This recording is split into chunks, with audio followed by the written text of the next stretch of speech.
Okay, welcome. What I want to talk to you about in today's lesson is this topic of pay-per-click marketing. And so where we are right now is we are inside of my Google AdWords account and just checking in on the stats. And it looks like so far today, not doing so bad. 64 leads, $1.46 a lead, 17.98% conversion, pretty good.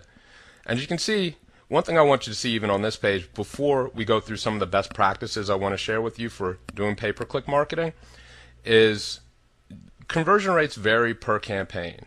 So a campaign is a group of what are called ad groups. So if you think about your computer and you can put file folders there and then have folders inside of it, a campaign is a big folder, an ad group is a small folder, and inside of that small folder you have your keywords. And so from here you can see these are different campaigns, and different campaigns, just like different ad groups within the campaign, are going to have different conversion rates. This one's 25. I even have one that's as high as 83.3, so 6 clicks today and 5 leads. I'll take that. And down here we have one, this is the worst one so far today, 10.34, $2.35 per lead. So heck, you can't win them all, right? But what I want to go through, so I just want to display that to you. It's going to vary, and it's going to vary by day.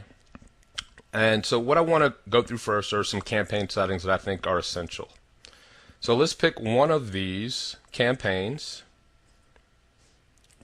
And the first thing I want to show you here is your campaign settings. And there's this button called Edit Campaign Settings. Let's walk through what campaign settings you should have set. Number one, let's move this over so you can see. Budget. You can see I set my budget to $1,000 a day. Seems excessive. Now, you can also see before that, I'd only spent about $93 so far today. So it tells you one thing. You can set your budget high and you're not going to hit it. Strategically, why you do this is because it tells Google that at every opportunity, when someone searches for a certain keyword, I want my ad to display. If you take a scarcity mindset into this and you say, well, I only want to spend $5 a day, you may miss some of your best prospects. Because what you'll see as you get more advanced and you learn new things in Google AdWords is some times of the day are better for lead conversion and sales conversion and recruit conversion than others. And you can't even find that out unless you're getting a lot of exposure at first. So that's why you want to have a high daily budget. Don't be scared by it. You're not going to hit it. Just set it high so you can get a lot of exposure. Number two, delivery method. Accelerated. Again, another strategy to get you maximum exposure. So just click that one. Now down here, what you want to have is something different from what I have. You only want your ads to display in the Google Search Network. I have these two checked. You do not want them checked. So you want this unchecked and you want this unchecked. I'm going to get a little message and we're going to say cancel. But you just want those unchecked because the Google Search Network means when someone searches into Google for a certain keyword, your ad shows up. The content network and the search partners is it's a more advanced topic. We won't get into that now. Just make sure you have them unchecked when you start. So let's go down here to the next piece of information you need to know. Scheduling and serving. Down here you want to choose rotate, show ads more evenly. The reason you want to choose that option is because it's going to allow you to see the true results of, let's say you're split testing 2 different ads. Maybe there's one word different and you can start to see these little micro changes in terms of how they're going to affect your conversions. Hopefully I can show you an example of that in a few.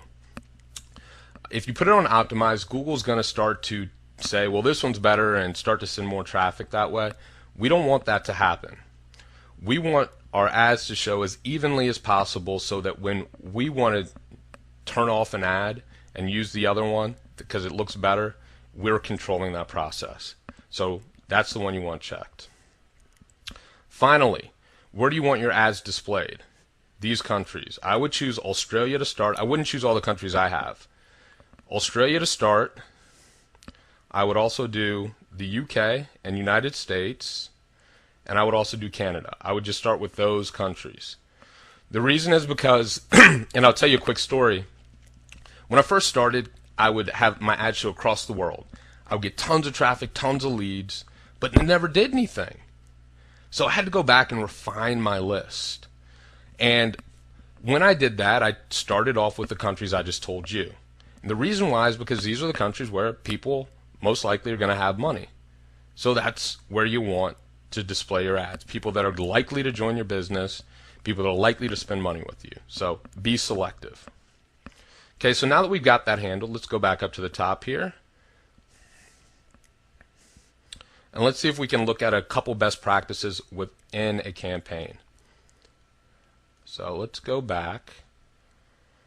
And within this campaign, let's check out a couple best practices within an ad group. That's what I meant to say. So we're looking at results for this month. And I want to find one specific ad group. Yeah, this one right here. And as you can see, not a ton of traffic, 19 clicks, and 36.84% conversion rate, 7 leads. Not bad, I'll take it. Let's click it so we can go in there. And here's what I want to show you. Other best practices. Within your ad group, number one, you want to have less than 10 keywords. If I didn't show you this, but I have about 216 different ad groups in that campaign I was just showing you, because each one has a specific small number of keywords that are targeted to each ad. In your ad, you want to use your main keyword in the headline, at the end of the URL, and if you can, somewhere here in the ad. Now, I didn't do it here because I thought I was cooler than that. I'm not really, but you should do it because it's going to make your ad more relevant. Now, here's that situation I was showing you or talking to you about. Minute changes between two different variations of ads. Only thing different here is the headline. This is Dagan for real, Dagan secrets. Now, which one wins? And this is interesting. So in other words, you always want to be split testing. Best practice. Let's go over here and look.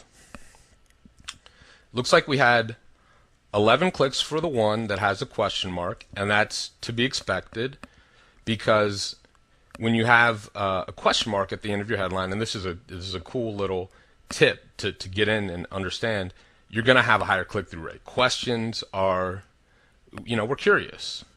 So we'll click it more, and this is just an example of that.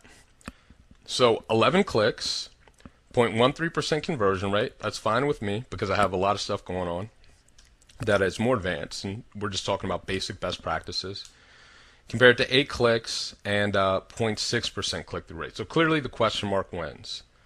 But look over here. This other one, Dagan Smith, this is Dagan Smith for real, actually has a slightly higher conversion rate. So which do we choose? Well, it depends on what we want. Do we want more leads by essence of more traffic, or do we want higher conversions from traffic to lead? And that's a judgment call that you make, but doing split tests allows you to see these sorts of variations and make those choices. So those are best practices. Make sure you have your campaign set up right, you have small ad groups, and you have highly relevant ads to your keywords, and you're split testing different ads. So get to playing, have some fun, and I'll see you in the next lesson.